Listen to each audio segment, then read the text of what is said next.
పాఠశాల వార్తావాహిని ఫిబ్రవరి 14, 2024 బుధవారంకు స్వాగతం. పంటలకు కనీస మద్దతు ధరపై చట్టం చేయడంతో పాటు ఇతర సమస్యలను పరిష్కరించాలని రైతులు చేపట్టిన చలో ఢిల్లీ కార్యక్రమం రణరంగంలా మారింది. ఎలాగైనా ఢిల్లీకి చేరి ఆందోళన కొనసాగించాలని రైతులు, వారిని అడ్డుకునేందుకు పోలీసుల ప్రయత్నాలతో అక్కడి పరిస్థితి ఉద్రిక్తంగా మారింది. కాళేశ్వరం ప్రాజెక్టులో భాగంగా గోదావరి నదిపై నిర్మించిన మేడిగడ్డ బ్యారేజీని ముఖ్యమంత్రి రేవంత్ రెడ్డితో పాటు పలువురు మంత్రులు, ఎమ్మెల్యేలు నిన్న సందర్శించారు.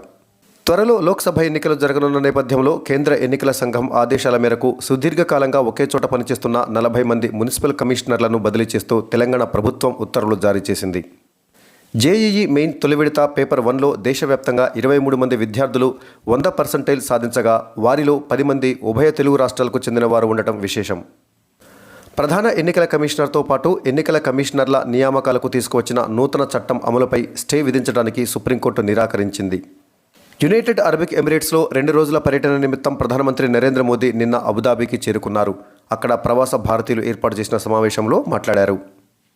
సౌరశక్తిని వినియోగించడం ద్వారా దేశంలోని 1 కోటి ఇళ్లలో వెలుగులు నింపే లక్ష్యంతో పీఎం సూర్య ఘర్ ముఫ్త్ బిజిలీ యోజనను ప్రారంభిస్తున్నట్లు ప్రధానమంత్రి నరేంద్ర మోదీ నిన్న ప్రకటించారు. ఈ పథకంలో భాగంగా ప్రతి నెల 300 యూనిట్ల వరకు విద్యుత్తు ఉచితంగా అందనుంది. మార్కెట్ విలువ పరంగా 20 లక్షల కోట్ల రూపాయల మైలురాయిని అధిగమించిన తొలి భారతీయ కంపెనీగా ముఖేష్ అంబానీ నేతృత్వంలోని రిలయన్స్ ఇండస్ట్రీస్ నిలిచింది. క్రీడా వార్తలు. భారత రెజ్లింగ్ సమాఖ్యపై 6 నెలల కిందట విధించిన నిషేధాన్ని యునైటెడ్ వరల్డ్ రెజ్లింగ్ ఎత్తివేసింది. నేటి మంచి మాట: విద్య, జ్ఞానం, సంపద ఎంత ఉన్నా వినయం, విధేయత, మానవత్వం లేకపోతే మనిషికి విలువ ఉండదు. విద్య, జ్ఞానం, సంపద ఎంత ఉన్నా వినయం, విధేయత, మానవత్వం లేకపోతే మనిషికి విలువ ఉండదు.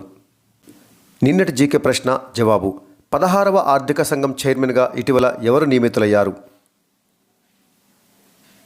సరైన సమాధానం అరవింద్ పనగడియా. నేటి జీకే ప్రశ్న: హిరాకుడ్ ప్రాజెక్టు ఏ నదిపై గలదు? మరోసారి, హిరాకుడ్ ప్రాజెక్టు ఏ నదిపై కలదు? మీకు సరైన సమాధానం తెలిసినట్లయితే కామెంట్ సెక్షన్లో కామెంట్ చేయండి. ధన్యవాదాలు.